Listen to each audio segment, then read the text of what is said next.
What's going on, YouTube? It's your boy Jeffrey again. Welcome to another, Creepypasta ring, and it's gaming related, and it's called Knob.exe. So I was going to read the summary style, but I'm going to read it word for word. So, yeah.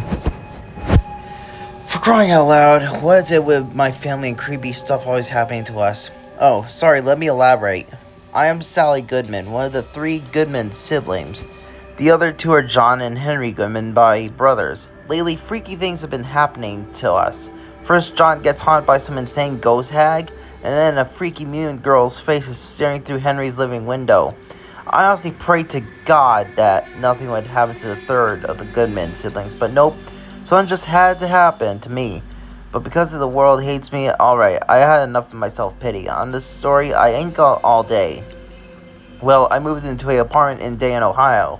I was unpacking some of my things and so forth. There was a small storage room on the patio of the apartment, and I opened the door to put some things in there. It seemed to be empty, and I walked in, and it looked back down at the floor, and I had almost stepped on the black USB drive.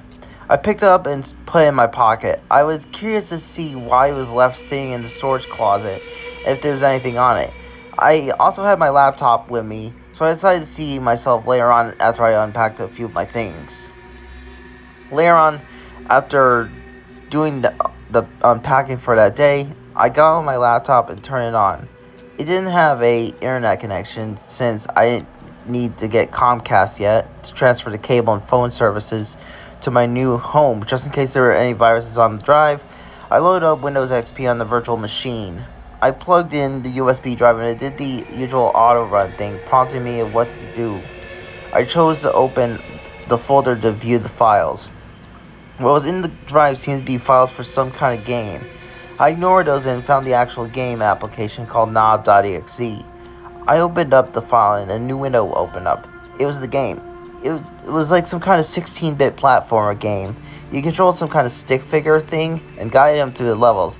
No title screen or anything, it just went right to the first level, almost to the My Little Pony horror games called the Looney Games, if you will. The level was some city streets or something, and you had to avoid traffic to get through it. The weird thing was, every now and then someone walking by would notice the stick figure and scream bloody murder, and then the stick figure would proceed to grab the person and strangle them to death.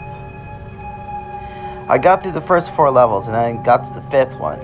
Instead of a safe street, the stick figure was standing inside a storage room. My heart skipped a beat when I realized where I was in. It was a perfect 16-bit replica of the storage room I had found the USB drive in. Without me even moving him, the character walked to the door and opened it. He went outside, and the scene transitioned to another familiar place, the patio outside my apartment. Out of paranoia, I looked out through the glass door leading to the apartment patio, and to my heart, there was something out there. It was the most disturbing creature I ever seen.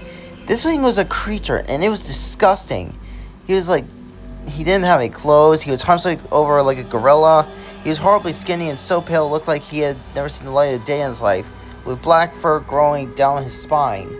His face with a expression of unspeakable malice and insanity.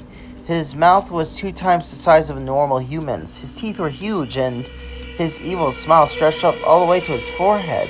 He had long black hair that drooped down to his shoulders and had claws longer than his fingers. And it looked sharp enough to chop someone's head off. But the thing is, I looked back at me. He looked at me with his cold, wicked eyes and those horrible smile. I glanced at my laptop screen for a second. The stick figure was doing the same thing, just as this creature was. I looked back, and the creature was beckoning me to come over to him with his bony-clawed index finger. The character on the game was also beckoning. I also didn't want to go to this beast. I couldn't. I had to, because I lost control of my body. So I got up and walked straight into the clutches of that creature. I tried to turn away, but my body just resisted.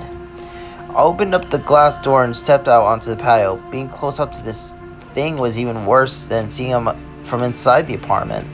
He held up a map for me to see and pointed out some directions with his claw.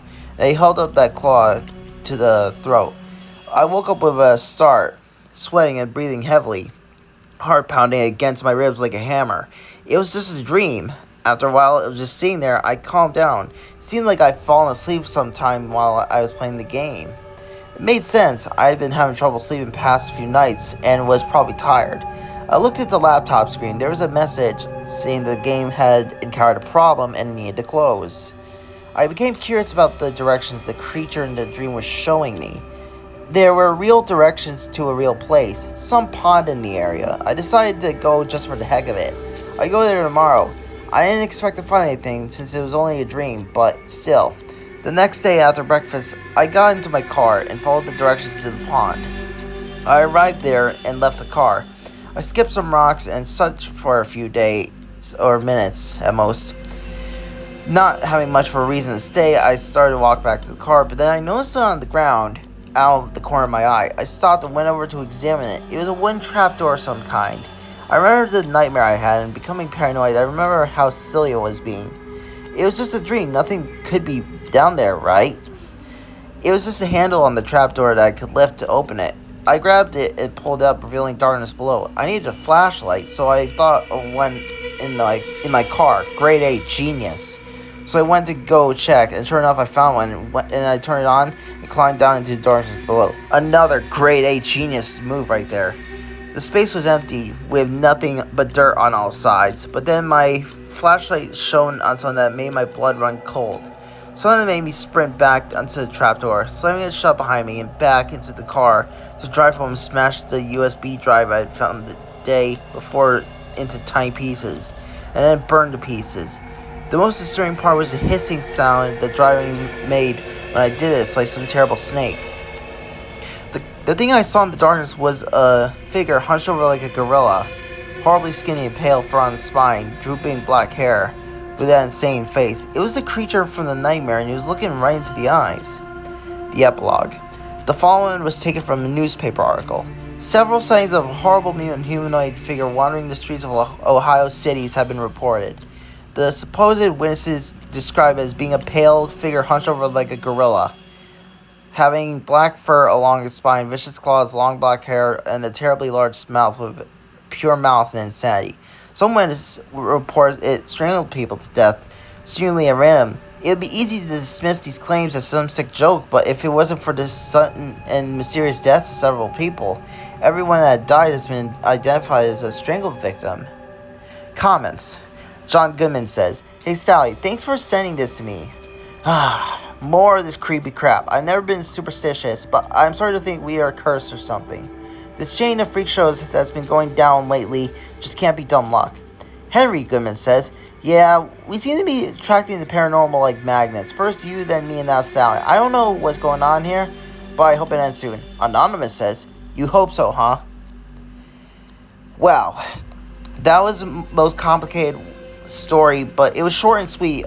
Didn't have the blood cliche aside for like the creature like appearing in real life. Like if this was like, the thing is, I'm gonna have to say this is the only thing of cliche I'm gonna have to say is like, I tried looking up this game, it doesn't exist, it's not real.